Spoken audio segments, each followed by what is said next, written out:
Ka daina damuwa da abin da ba za ka iya canjawa ba. Ka taɓa yin rashin barci saboda wani abu da ba ka da ikon canza shi?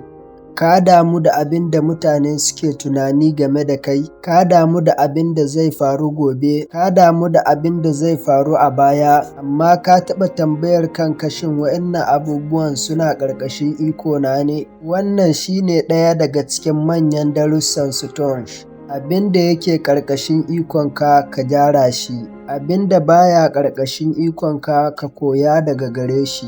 Ba za ka iya tilasta mutane su so ka ba, ba za ka iya canza abin da ya riga ya faru ba, ba za ka iya sarrafa komai da zai faru gobe ba, amma za ka iya sarrafa halinka, tunaninka da matakin da za ka iya ɗauka yau. Don haka ka daina ɓata ƙarfinka wajen yaƙar abin da ba za ka iya canzawa ba, ka mayar da hankalinka kan abin da yake hannunka. Wannan shi ne ma'anar falsafar Stoics.